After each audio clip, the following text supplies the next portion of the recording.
Bienvenidos a los nuevos integrantes de nuestro equipo. Me presento. Yo soy Andrea Camacho, yo soy residente de tercer semestre de farmacología, casi cuarto. Y la idea del tema de hoy es revisar cardiotoxicidad por antraciclinas. En este momento yo me encuentro rotando por oncología, por hemato-oncología, pues esa es la razón de este tema. Entonces vamos a iniciar con el caso clínico. Es una paciente de 42 años, de género femenino, natural y procedente de Chucontá y ocupación secretaria. El motivo de consulta era que se estaba fatigando. Ella refería a un cuadro de aproximadamente 20 días de evolución de mesis, dolor muscular generalizado, disnea, que había sido progresiva con intolerancia hasta el decúbito y edema en miembros inferiores. Ella refiere que hacía aproximadamente 20 días había terminado su sexto ciclo de quimioterapia y desde ese momento pues había iniciado con estos síntomas. Ella como antecedente importante pues refiere un carcinoma ductal infiltrante moderadamente diferenciado de mama izquierda de 3N0M0 en estadio 2B que había sido diagnosticado en enero del 2022, asociado también refería a hipertensión arterial diagnosticada en el 2018. Cuanto a sus antecedentes farmacológicos, para su hipertensión venía con losartán 50 miligramos día, al parecer controlada. Su esquema de quimioterapéutica ha sido con 5-fluoracilo con doxorubicina, 96 miligramos IV al día. Esa infusión de la doxorubicina principalmente, porque en lo que nos vamos a centrar ha sido de 4 horas y ya pues vamos a ver la importancia de esto. Y ciclofosfamida 960 miligramos en el día 1. La dosis total hasta el momento de su consulta de la dosis acumulada de antraciclina fue de 360 miligramos por metro cuadrado.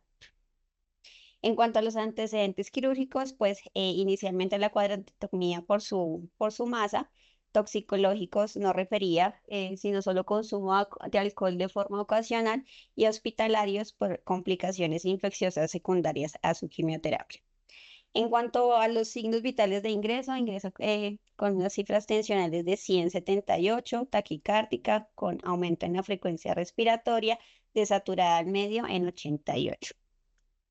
Al examen físico, los hallazgos positivos que presentaba, entonces eran unos ruidos cardíacos, rítmicos, taquicárdicos, a nivel pulmonar con murmullo vesicular disminuido en las bases pulmonares y matidez a la percusión, taquipneica, y en las extremidades con edema grado 2 con fobia y el llenado capilar, pues, en el límite. En cuanto a los paraclínicos de ingreso, un hemograma, pues considerado como de bajo riesgo, un ProBNP positivo 972 y una troponina que en el momento de la historia pues no se encontró registrada. En cuanto a los hallazgos ya imagenológicos, una radiografía que mostraba hallazgos compatibles con cardiomegalia y con un derrame pleural bilateral, un electrocardiograma que en su ingreso reportó una taquicardia sinusal sin otros hallazgos. Se realizó posteriormente un Holter que sí mostró un bloqueo auriculoventricular de primer grado con unos extrasístoles auriculares y un episodio de taquicardia ventricular monomórfica. En el ecocardiograma vemos importante y para resaltar y tener en cuenta para más adelante una fracción de eyección del 18% con una hipoquinesia difusa y un derrame pleural bilateral de predominio derecho. Ingresa entonces ella a hospitalización. Estos son los diagnósticos de ingreso: una insuficiencia cardíaca congestiva con una FEBI deprimida de 18%, AJC y un IJA de 3. Una sospecha de cardiotoxicidad por antraciclinas. La dosis total, como les decía, a la fecha de la dosis acumulada era de 300 miligramos por metro cuadrado. Y los antecedentes del carcinoma ductal infiltrante diagnosticado en el 2022 e hipertensión arterial. Entonces, para la discusión vamos a tener en cuenta las generalidades de las antraciclinas, como las características farmacocinéticas y farmacodinámicas de algunas de ellas. Nos vamos a centrar principalmente en la doxorubicina y sus reacciones adversas, principalmente la cardiotoxicidad y cómo podemos hacer o impactar en la gestión de riesgo desde la farmacología clínica. Entonces, pues antes de hablar de los quimioterapéuticos, pues debemos tener en cuenta muchos de todo lo que se genera a partir de los procesos neoplásicos. Vamos a tener en cuenta acá toda la información que tenemos a nivel del ADN y cómo estos van a ir directamente a impactar en toda la información, en todo digamos que el proceso de crecimiento y diferenciación celular.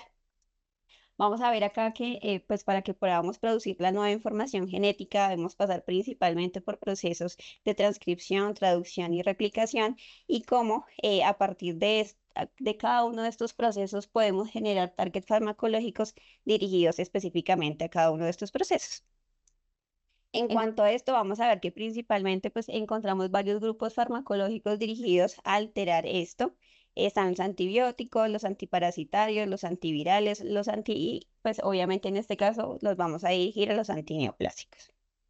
En cuanto así a grandes rasgos y a grosso modo, la clasificación de los antineoplásicos, pues vamos a encontrar que es un grupo bastante amplio. Encontramos los agentes alquilantes, metalantes, los inhibidores de la topoisomerasa, pero específicamente hoy y asociado al caso nos vamos a diferenciar a una parte de los agentes intercalantes. ¿Por qué nos llamamos acá se hacen llamar agentes intercalantes? Vamos a ver que ellos van a permitir y se van a asociar fuertemente acá al ADN, que son los recuadros naranja que estamos viendo en la imagen, se van a ubicar entre esas dos pares de ADN y lo que van a hacer es formar unas cargas que ya vamos a ver que van a estar intensamente unidas, pues alterando todos los procesos de transcripción y de replicación que veíamos anteriormente. Vamos a ver que para que esto pueda pasar, para que ellos se unan o se intercalen exactamente dentro de estos pares moleculares, deben cumplir ciertas características a nivel de la molécula. Entonces vamos a ver acá que son estos anillos heterocíclicos que generalmente van a ser planos, van a estar unidos principalmente a este aminoazúcar y cada uno de ellos va a desarrollar o va a facilitar que se una o que se introduzca dentro de la fibra. Generalmente estos son estructuras planas. Vamos a ver que a nivel de la curvatura mayor del ADN va a ser su principal fijación y este amino azúcar que vamos a ver acá, según los estudios que se han realizado, pues va a cumplir una actividad muy influyente y muy importante en cuanto al desarrollo de la efectividad de las antraciclinas. Como les decía, entonces, los agentes intercalantes, que específicamente vamos a ver hoy las antraciclinas, se van a meter entre cada uno de estos pares de bases nitrogenadas gracias a todas estas uniones de Van der Waals y también a las uniones que hacen a los grupos fosfato con este aminoazúcar. Por lo tanto, pues no son modificables. Y una vez, pues obviamente se genera o ingresa esta parte acá de la antraciclina dentro de la cadena molecular, es cuando directamente pues se van a alterar los procesos de replicación y de transcripción del ADN. Entonces, como les decía, pues la estructura básica que vamos a ver principalmente a nivel de todas las antraciclinas es esta heterodímero, esos tres anillos asociados a este aminoazúcar, y ya dependiendo de los radicales, pues vamos a dar origen a una molécula diferente. Como vemos acá, cada uno de estos, radical 1, 2, 3 y 4 que vemos acá en la imagen, cambia y es diferente para cada uno, lo que va pues, a originar tanto las características farmacocinéticas y farmacodinámicas de cada uno de ellos. Un poquito de la historia de las antraciclinas, entonces vamos cerca de 1950 con su descubrimiento. La primera en tener contacto pues fue la daunorubicina, inicialmente como tratamiento antimicrobiano. Se aisló de la bacteria Streptomyces parvulus en Italia y posterior a esto en varios estudios se observaron las actividades antitumorales.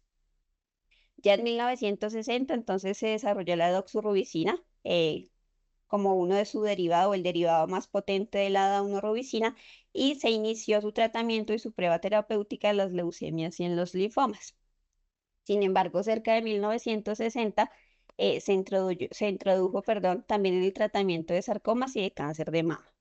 Cerca de 1960, ya se llevaban más o menos 10 años en su uso, se encontraron o se empezaron a identificar sus primeras reacciones adversas y es cuando en 1970 se trata de desarrollar nuevas antraciclinas con el fin de disminuir, o su principal motivación para descubrir nuevas o desarrollar nuevas antraciclinas fue disminuir ese riesgo de cardiotoxicidad principalmente.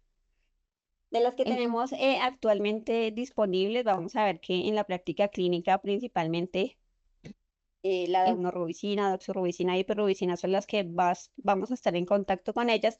Sin embargo, cualquiera de ellas pues tiene funcionalidad diversa para o indicaciones precisas que ya las vamos a ver más adelante.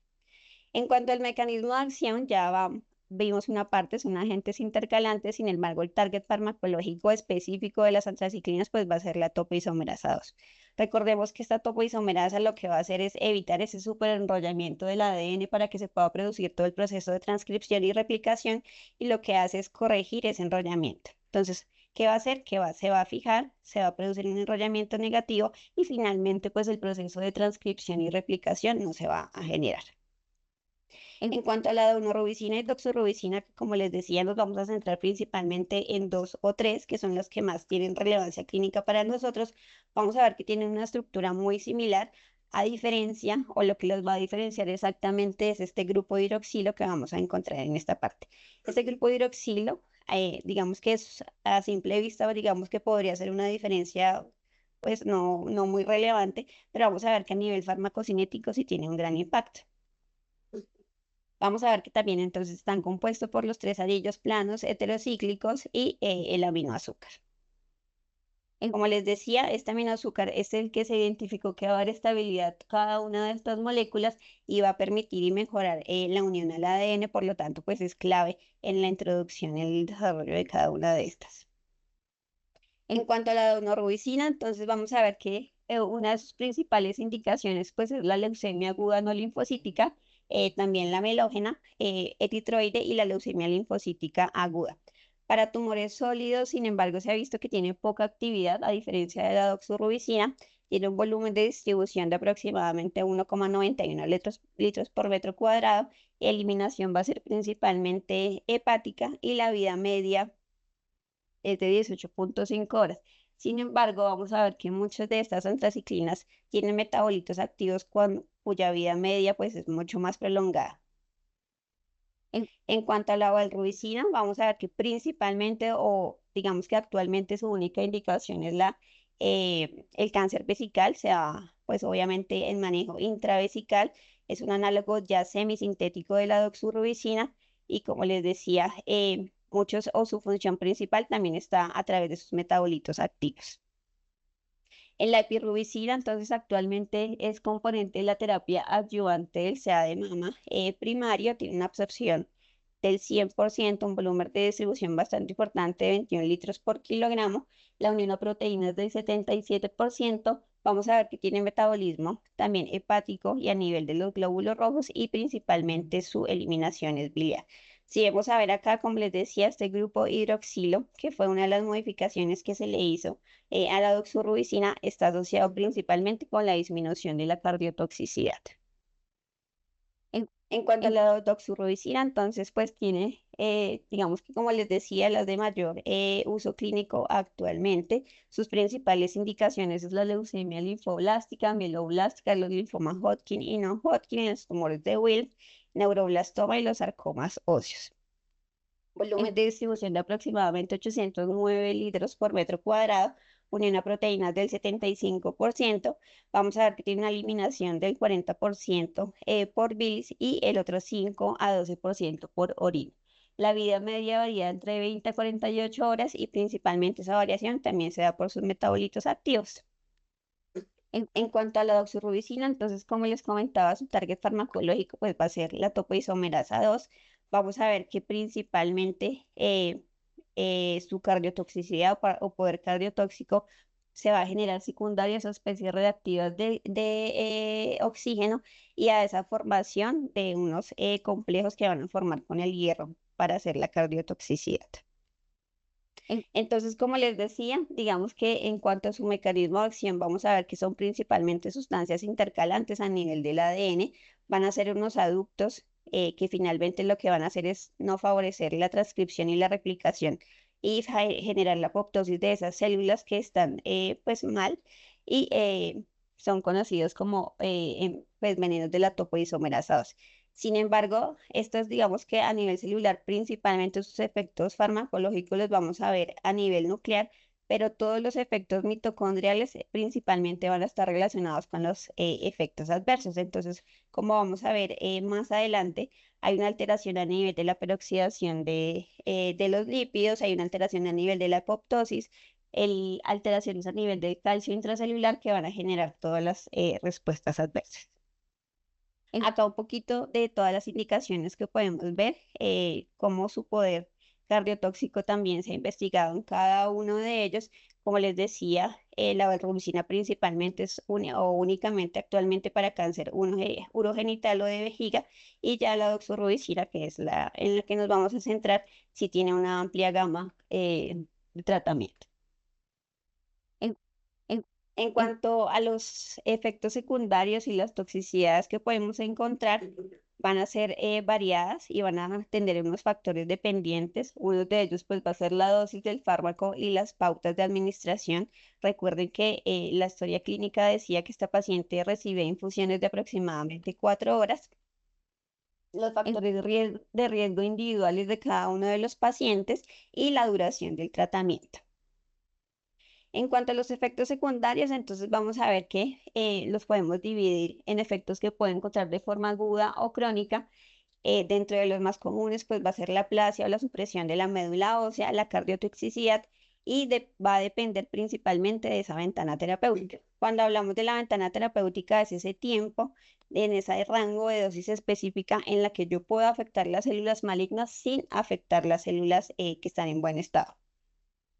Como les decía, podemos dividirlos en dos principalmente, unas que son los síntomas agudos irreversibles, como la náusea, la emesis, la diarrea, la estomatitis, las mucositis, ya digamos que compromiso de piel, y la aplasia, que también va a ser aguda y irreversible, y las que vamos a encontrar a largo plazo, como la cardiotoxicidad, las neoplasias malignas relacionadas con el tratamiento o secundarias antraciclinas, y algo que no tenemos muy en cuenta y en la práctica clínica no veo que tampoco se haga mucho seguimiento es la gonadotoxicidad. Bueno, en cuanto a la leucemia secundaria, pues es, digamos que su reacción adversa o su toxicidad más, la segunda más frecuente después de la cardiotoxicidad. Particularmente se ha visto asociado al uso de doxorubicina. Hay pacientes que tienen pues translocaciones específicas que se van a generar secundario a esta alteración de la topoisomerasa 2, y vemos que principalmente su presentación como leucemia es la leucemia mieloide aguda. Se puede generar hasta en el 2% de los pacientes que han estado expuestos a la doxorubicina.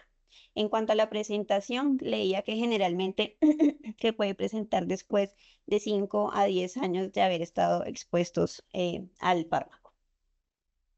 Y ya para centrarnos en la cardiotoxicidad, entonces vamos a ver acá, pues primero la definición de cardiotoxicidad, que debemos tenerla en cuenta. Esta es una definición del año 2016. Se deben cumplir una o por lo menos una o más de las siguientes características para poder hacer la definición. Una es una miopatía o una cardiomiopatía que esté caracterizada por la disminución de la función ventricular izquierda, que sea global y más severa hacia el septum. Otra, que el paciente experimente síntomas de falla cardíaca. Tercero, que los signos de falla cardíaca incluyen la presencia de S3, taquicardia o o ambos, perdón. El siguiente es la disminución de al menos el 5% de la fracción de eyección, de ahí la importancia de hacer el seguimiento con el ecocardiograma. Cuando yo tengo por lo menos un valor menor al 55%, o cuando tengo signos y síntomas, en un paciente con signos y síntomas, o una disminución mayor al 10% en pacientes que estén asintomáticos. Recordemos en nuestra paciente entonces, pues tenía disminución de la función ventricular. Recuerden que tenía una FEBI en el ecocardiograma de ingreso del 18%. Experimentaba también síntomas de falla cardíaca. Tuvo un episodio de taquicardia en una de la monitorización del Holter, y pues también una disminución significativa, aproximadamente el 40% en cuanto a la FEBI prequimioterapia. En nuestro paciente, entonces, recordemos en los estudios prequimioterapia que se los había enviado anteriormente en el caso clínico, ella contaba con un ecocardiograma transtorácico con una fracción de eyección del 58%. En el momento de su ingreso a urgencias, contaba con una fracción de eyección del 18%. Un ProBNP de 112 antes del inicio de la quimioterapia, a su ingreso en 972. La troponina, como les decía, no está registrada en la historia, y una gamografía renal y perfil infeccioso dentro de límites normales. Entonces, hasta el momento, pues la paciente cumple con todos los criterios para establecer una cardiotoxicidad. Estos criterios que veíamos anteriormente son general para todos los quimioterapéuticos, no es solo para las antraciclinas. En cuanto a la cardiotoxicidad, entonces vamos a ver que es una complicación que se desarrolla durante o después del uso de las antraciclinas y principalmente se puede presentar sola o con otros agentes como el trastuzumab, que es el inhibidor del HER2. Vamos a ver que hasta el momento, pues teniendo en cuenta esta sinergia que pueden hacer en el desarrollo de cardiotoxicidad, pues está contraindicado el uso de doxorubicina con trastuzumab en los pacientes que van a expresar el HER2 neopositivo. Las toxicidades cardíacas también tienen una clasificación y vamos a ver que también se pueden dividir en agudas y crónicas y principalmente el tipo de cardiotoxicidad que se asocia a las antraciclinas pues es tipo 1. Agudas hablamos que son tipos de presentación antes de 14 días de finalizado el tratamiento y crónica lo podemos dividir en temprano o tardía que lo vamos a ver más adelante. Cuando hablamos de cardiotoxicidad tipo 1, digamos que diferentes tipos de quimioterapéuticos pueden generar diferentes tipos de cardiotoxicidad. Específicamente las antraciclinas van a generar un tipo de cardiotoxicidad tipo 1 que es de inicio temprano, a diferencia de las que vemos en la tipo 2, no va a haber un daño o una disfunción miocárdica, sino es un daño o una necrosis de esos, de esos cardiomiocitos. El daño en este caso, y de ahí la relevancia de revisar este tema, es que este daño es permanente e irreversible. Va a estar generalmente asociado a la dosis dependiente o a la dosis acumulada a lo largo del tiempo, específicamente en las antraciclinas. Vamos a ver que hay una gran asociación con la presentación de falla cardíaca o de disfunción miocárdica y típicamente, como les decía, la cardiotoxicidad tipo 1 pues va a estar asociada a las antraciclinas, principalmente a la doxorubicina, a los agentes alquilantes, a los taxanos, a otros inhibidores de la topoisomerasa que no son intercalantes y a los antimetabolitos.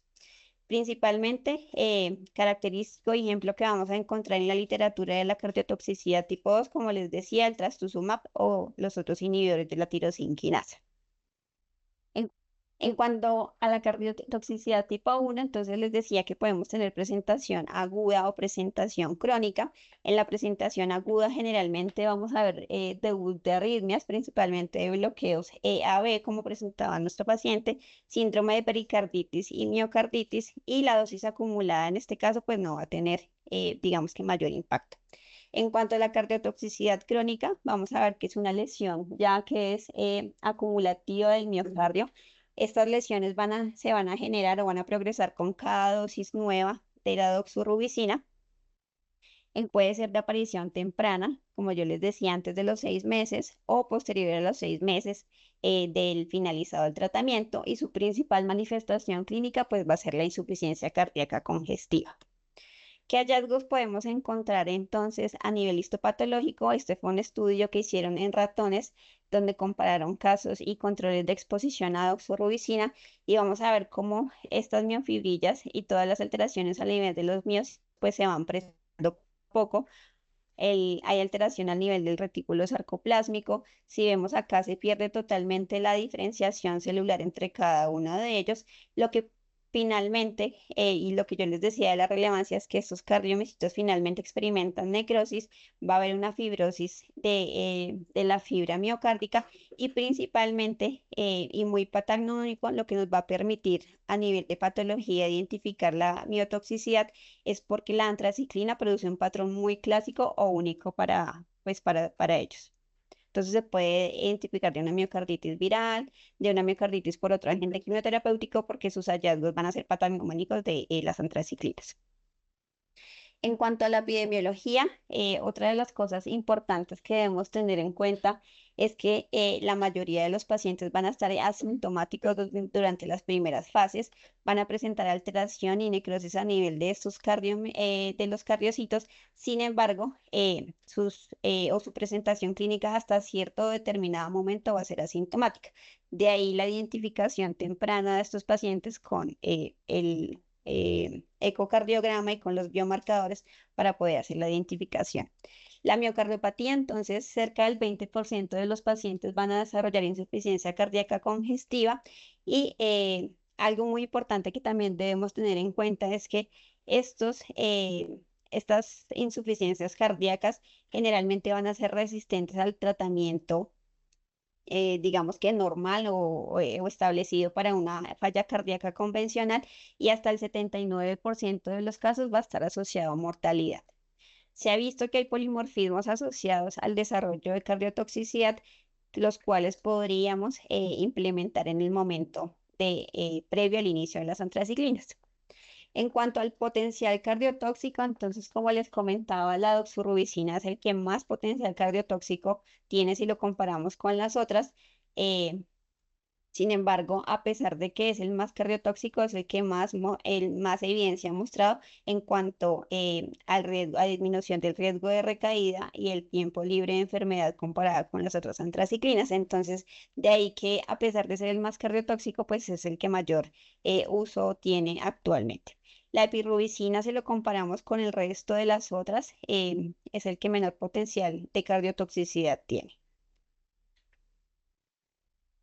Entonces, ¿cómo se va a producir este daño? Vamos a ver que son principalmente alteraciones moleculares complejas. Vamos a ver que a nivel extracelular la doxorubicina se va a unir al hierro, y estos complejos con hierro lo que van a hacer es alteración a nivel de los lípidos, va a ser una peroxidación de estos lípidos y va a generar la muerte celular. Ya a nivel intracelular, principalmente vamos a ver que hay una alteración, una lesión a nivel de retículo sarcoplasmático, lo que va a hacer alterar sí, alterar la regulación de calcio extracelular, y principalmente esa desregulación acá de calcio intracelular pues va a conducir a la cardiotoxicidad y a la apoptosis.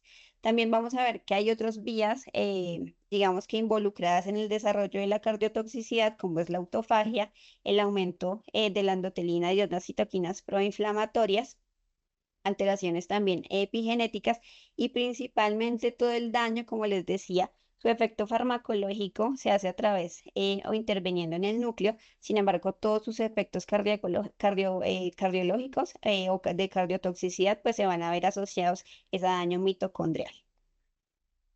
Entonces, como les decía, digamos que acá esta es una ilustración muy fácil para entenderla. Acá tenemos un cardiocito, un cardiomiocito normal. Una vez, digamos que iniciamos el tratamiento con antraciclinas, ellos van a tender a depositarse tanto a nivel nuclear como a nivel de las mitocondrias, y una vez, digamos que entran a cada uno de estos organelos, se va a producir una alteración principalmente a nivel de la señalización de muerte celular. Entonces podemos ver que se produce todo el tipo de muerte celular por diferentes tipos, digamos que de vías. Una es la apoptosis, la otra es la necroptosis, la ferropoptosis por esos depósitos que se forman, y la piropoptosis, que principalmente es por esa cadena o ese aumento de citoquinas o de liberación de citoquinas. Entonces, como les decía, pues la doxorubicina es el que mayor potencial cardiotóxico tiene. Vamos a ver que esta cardiotoxicidad principalmente está asociada a todos estos picos que vamos a generar acá en cuanto a su dosis, de ahí la importancia en la administración o en el tiempo de administración. Principalmente todo lo que yo voy a encontrar acá en el área bajo la curva es, digamos que lo puedo hacer seguimiento con, o lo puedo evidenciar con la actividad antitumoral o la actividad de mielosupresión en cuanto a la actividad farmacológica. Pero estas concentraciones máximas o estas concentraciones pico son las que se han asociado con el desarrollo de cardiotoxicidad, teniendo en cuenta que esta cardiotoxicidad, que es tipo 1, pues está relacionada realmente es con la dosis acumulativa. En cuanto a la dosis acumulada, como les decía anteriormente, que está relacionada, esto va a cambiar según el artículo o la publicación que estemos realizando, pero generalmente maneja estos valores. Daunorubicina, aproximadamente la dosis acumulada por vía de 400 a 500 miligramos por metro cuadrado. Doxorubicina, 400 miligramos por metro cuadrado, pero vamos a ver que en algunos artículos hablan de 550 aproximadamente. Epirubicina de 900, que es el que les decía que menor potencial cardiotóxico tiene, requiere una mayor dosis acumulada, y la hidroxorubicina de 150.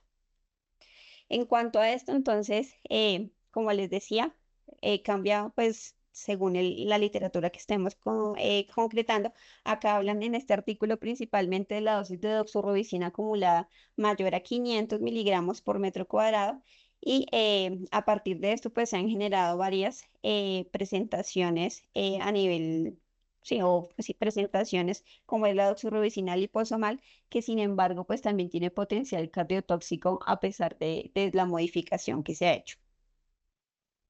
En cuanto a la relación que vamos a ver en la curva de dosis-efecto, entonces vamos a ver que generalmente si yo tengo una acumulación o una dosis acumulada entre 200 y 400 miligramos, va a haber una disfunción ventricular, sin embargo, esta va a ser asintomática hasta en un 25 a 35% de los casos.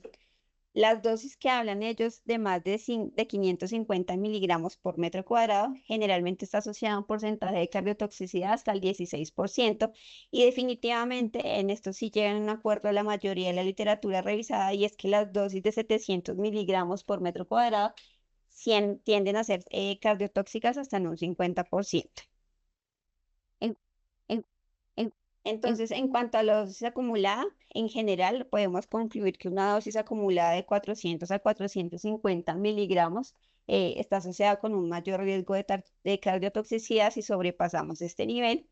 Y para el riesgo de desarrollar insuficiencia cardíaca, se supone que si yo manejo unas dosis no mayores a 300 miligramos sobre mililitro, el riesgo de desarrollar insuficiencia cardíaca va a ser bajo o con doxorubicina o con daunorubicina que requiere mayor dosis. Recordemos entonces que en nuestro paciente, pues la dosis acumulada realmente estaba en una dosis moderada de 360 miligramos por mililitro, lo que pues le daría, perdón, por metro cuadrado, lo que le daría pues un riesgo moderado de generar cardiotoxicidad. Sin embargo, hay que tener en cuenta y es que no existe una dosis segura, que es lo que se acopla a nuestro paciente. Tenemos una dosis de 360 miligramos que si bien no está por encima de los 500 miligramos por metro cuadrado, porque no tenemos una dosis segura por el resto de la vida para ningún paciente. Esto aplica principalmente para los pacientes que tienen, por ejemplo, un SEA de mama metastásico o un sarcoma metastásico, en los cuales van a estar con tratamientos prolongados con antraciclinas. Entonces, muy seguramente es que al final del tratamiento o durante todo el tiempo empiecen a presentar en algún momento pues la cardiotoxicidad. ¿Cuál es la presentación clínica? Entonces, algo que debemos tener en cuenta es que los primeros periodos ya se va a producir una alteración a nivel del miocardio, sin embargo, vamos a encontrar pacientes asintomáticos.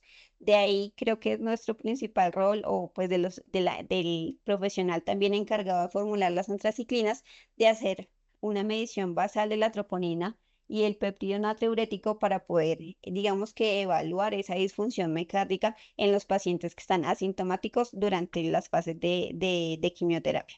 Vamos a ver también que hay pacientes asintomáticos que ya van a presentar disfunción del ventrículo izquierdo, en pacientes ya que presentan sintomatología asociada a falla cardíaca por disfunción del ventrículo izquierdo y ya pues los casos de enfermedad de falla cardíaca en estadios avanzados. Como vamos viendo acá, a medida que pasa el tiempo, pues la cardiopatía, la cardiotoxicidad pasa de ser reversible a totalmente irreversible.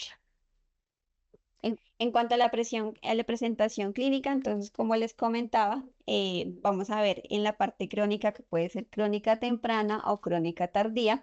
Hablamos de crónica temprana cuando se presenta al año del tratamiento y principalmente la tardía, pues al finalizar el tratamiento. Esta tardía según lo que describe la literatura, es principalmente en pediatría, ya cuando llegan a su periodo de adolescencia. Y como les decía, la típica manifestación de la cardiotoxicidad por antraciclinas, pues es la insuficiencia cardíaca congestiva. Dependiendo de cada uno de ellos, de quimioterapéutico, pues tiene unas manifestaciones especiales.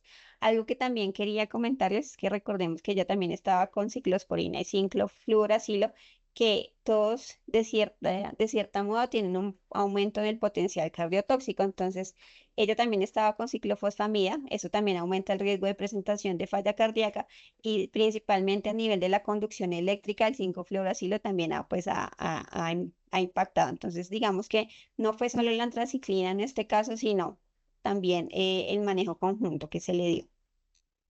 En cuanto a los paraclínicos, entonces lo que yo les comentaba, se debe hacer un seguimiento de la elevación de la troponina, de esa elevación del péptido natriurético ventricular y principalmente un chequeo secuencial del electrocardiograma.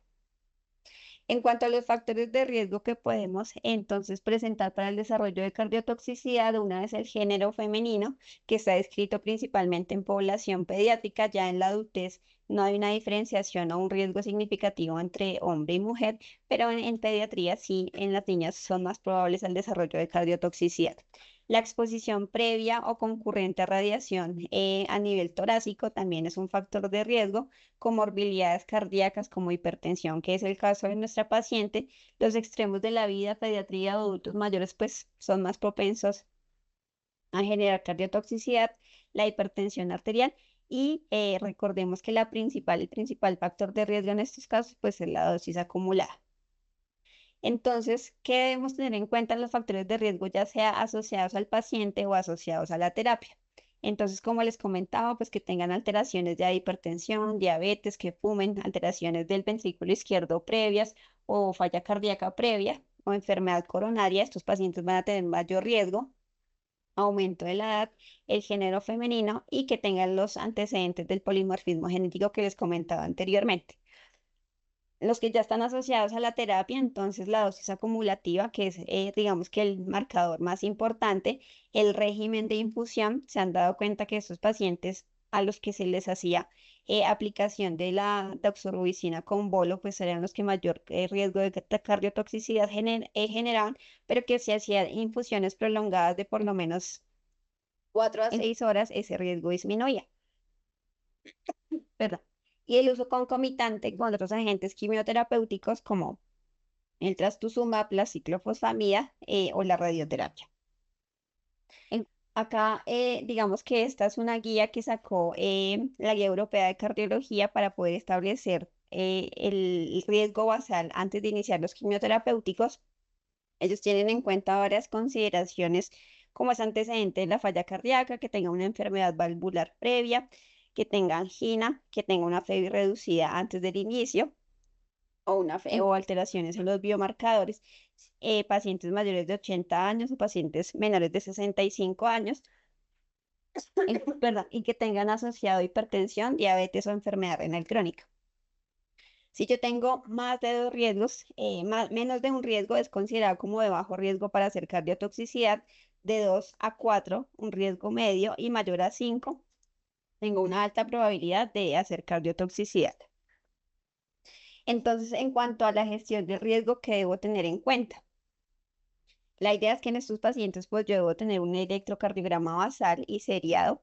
No, en la literatura no especifican realmente cada cuánto debería ser el electrocardiograma, pero dice que debe ser seriado, un ecocardiograma inicial y también progresivo para poder hacer la medición de la FEBI y la evaluación de las dosis administradas. Entonces, esta es una revista colombiana de cardiología que realmente fue la única donde encontré que recomiendan medir la FEBI según la dosis acumulada. Entonces, si yo tengo una FEBI mayor al 50% de la basal, dependiendo de la dosis, si ya recibo una dosis total acumulada entre 200 y 300, debo hacer una medición. Nuevamente a los 450 miligramos por metro cuadrado debo hacer la segunda medición. Y una vez yo he pasado esta dosis, que está muy cercana a mayor riesgo de cardiotoxicidad, antes de dar una nueva dosis, yo debería hacer un nuevo ecocardiograma. ¿En qué momento yo debería considerar con estos hallazgos ecocardiográficos suspender las antraciclinas? Si yo veo que tengo una caída mayor al 10% de la FEBI basal y la FEBI basal es menor al 50%, debo suspenderla. En cuanto a las recomendaciones con FEBI menor al 50% de la basal, entonces la idea es que yo no debería dar tratamiento ni siquiera considerarlo si la FEBI es menor al 30%. Debo hacer mediciones seriadas con cada dosis administrada y la debo descontinuar o cancelar si la FEBI cae más del 10% o de la basal o es menor al 30%. En cuanto a la cardiotoxicidad, entonces, como les decía, aparte de eso también debe medir como la deformación del ventrículo izquierdo, que es lo que conocemos como el strain, que también es una de las pautas también para como prevención y como evaluación aparte de la FEBI. En, en cuanto a la gestión, entonces vamos a ver acá, este fue un estudio que hicieron en los pacientes a los que les hicieron seguimiento estricto con ecocardiograma. Tuvieron una N de 200, de 2000, perdón, 625 pacientes, todos ellos programados para recibir antraciclinas, y se dieron cuenta que si hacían un ejercicio juicioso con ecocardiograma de seguir esa FEBI, esos pacientes se diagnosticaban mucho más temprano, pude iniciar tratamiento más temprano y obviamente disminuir ese riesgo de cardiotoxicidad irreversible. En cuanto a los biomarcadores, entonces vamos a ver que tenemos la troponina, podría considerarse el biomarcador estándar en cuanto a la detección de cardiotoxicidad, sobre todo en los pacientes que están asintomáticos en las primeras fases de la enfermedad. Las ventajas es que puede tener una alta sensibilidad a diferencia del ProBNP, y los costos pues realmente pueden ser menores si los comparamos con una cardiorresonancia o con un ecocardiograma. Importante que nos va a servir sobre todo en los pacientes que ya tienen alteración con ya daño estructural. Entonces acá ellos, digamos que no hay un consenso actual que diga cada cuánto medir la troponina y cuándo lo debo hacer. Sin embargo, este fue un estudio que incluyó varios estudios donde se tomaron las troponinas. Ellos recomendaban hacerlo antes del tratamiento y hacerlo de forma rutinaria cada 3 a 5 días, unos después de la primera dosis, otros podía hacer cada 3 a 6 meses durante la quimioterapia, otros pueden ser 6, 12 o 24 meses después de, semanas, perdón, después de iniciar la quimioterapia. Entonces, en cuanto a la evolución de la troponina, entonces vamos a ver qué sí nos va a predecir ese desarrollo futuro de disfunción ventricular. Vamos a ver que hay una asociación directa entre ese valor de elevación de la troponina y el daño que se va a producir a nivel miocárdico, sobre todo pues en los pacientes que son más, tienen mayor riesgo, y principalmente me va a ayudar a identificar los pacientes en quien yo puedo iniciar una terapia cardioprotectora. Entonces, vamos a ver que, como les decía, en cuanto a la reducción del riesgo, pues la concentración del fármaco es el que realmente va a definir la toxicidad. Vamos a ver acá que si yo cambio también la pauta de administración, como les comentaba, ella decía que la aplicación de la doxorubicina generalmente la hacían durante un periodo de infusión de 4 horas. También hay pautas de dosificación semanal o infusión prolongada que han disminuido el riesgo de incidencia de cardiotoxicidad. Y otros de los agentes, pues es el uso de agentes cardioprotectores y el dexrazoxano que vamos a ver más adelante. En cuanto a los agentes cardioprotectores, entonces vamos a encontrar acá que se han hecho estudios con muchos grupos, dentro de ellos los betabloqueadores, los inhibidores de la enzima convertidora de angiotensina, los ARA2, los antagonistas de la aldosterona y las estatinas. Cada una de ellas, pues hay evidencia que podría, digamos que, actuar como cardioprotectores en los pacientes únicamente que yo haya considerado que tienen alto riesgo. Este estudio salió en el año 2022, el Overcome, donde se demostró que efectivamente la asociación de enalapril con carvedilol podía prevenir la presentación de disfunción del ventrículo izquierdo en pacientes que tenían tratamiento con antraciclinas. Por lo tanto, pues disminuyó. Pues, digamos que lo que hizo fue demostrar que esa fracción de eyección pues no se disminuía tanto en los pacientes que habían tomado estos medicamentos. En cuanto a los IECA y los beta bloqueadores, entonces les decía que en el inicio temprano, como cardioprotectores o que habían presentado una PEVI disminuida no mayor al 10%, hubo una recuperación cerca del 64% en los pacientes en los cuales pues se inició la terapia temprana.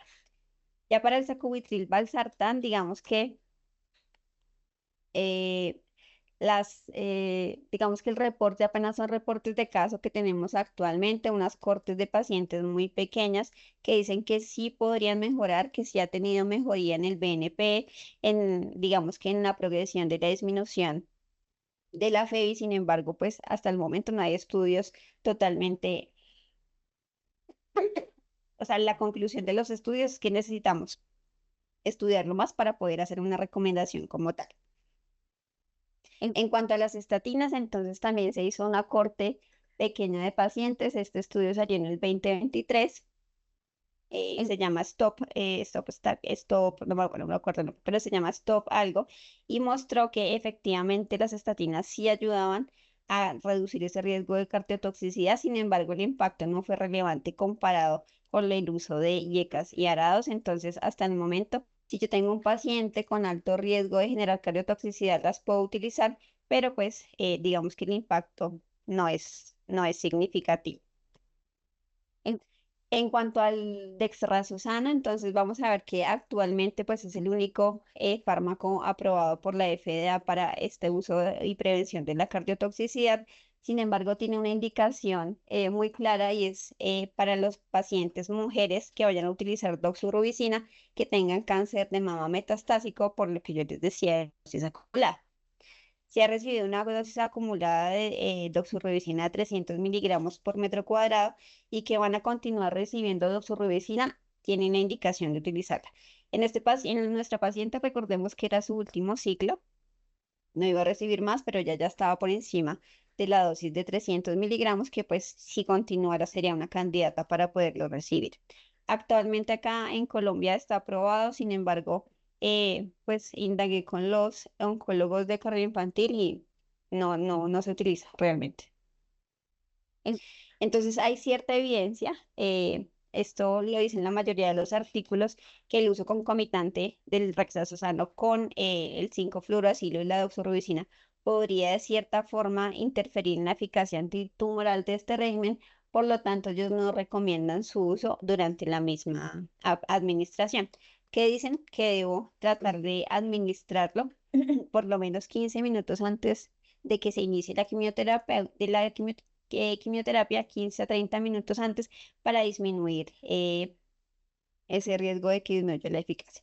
La dosis, entonces vamos a ver que es una dosis recomendada de aproximadamente 10:1, eh, según la relación de dexrazoxano, perdón, con doxorubicina. En cuanto a la evidencia que hay de esto, en el 2022 sí salió un estudio de Cochrane.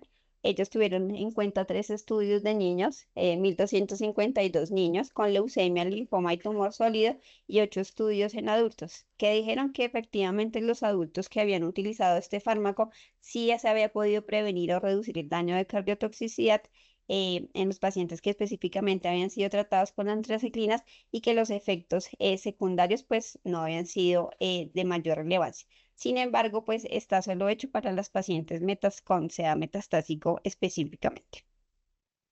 En- Entonces acá vemos que sí, efectivamente había mostrado una disminución del riesgo cardíaco. Sin embargo, pues digamos que no es comparativo con los que habíamos visto anteriormente. Y ya para finalizar, lo que habíamos visto es la generación de nuevas formulaciones de antraciclinas, todo con el fin de mejorar esa cardiotoxicidad. Vamos a ver que están en el desarrollo de nanoformulaciones, de formulaciones liposomales, que actualmente también disponemos de ellas, sobre todo para los cánceres metastásicos, donde van a estar en mayor continuidad del tratamiento. Los pegilados también es una de las opciones, que creo que en este momento si no la tenemos disponible, y también que sea liposomal y pegilado, que pues disminuye el riesgo de cardiotoxicidad. Sin embargo, aún está presente. En cuanto al perfil farmacocinético, entonces debemos tener en cuenta, ya para finalizar, entonces la población especial de las pacientes obesas, todas las pacientes que tengan un índice corporal mayor a 30. Vamos a ver que hay una disminución del aclaramiento de este fármaco, lo que va pues a conducir a un aumento de la UCE en esos pacientes. Por lo tanto, pues debería considerarse el ajuste de la dosis. En cuanto a la insuficiencia hepática, entonces vamos a ver acá que puede, como les decía, principalmente tienen metabolitos activos. Si yo tengo bilirrubinas de 2 a 3, en cuanto a eso, yo debería considerar la dosis de la reducción de la doxorubicina para disminuir el riesgo de cardiotoxicidad. Y si tengo bilirrubinas mayor a 3, debería disminuir una dosis del 75%, que eso sí se hace en la práctica clínica habitual. En los pacientes que ya tengan más de 5 miligramos por 100 mililitros de bilirrubina, la idea es que el tratamiento con antraciclinas pues está totalmente contraindicado.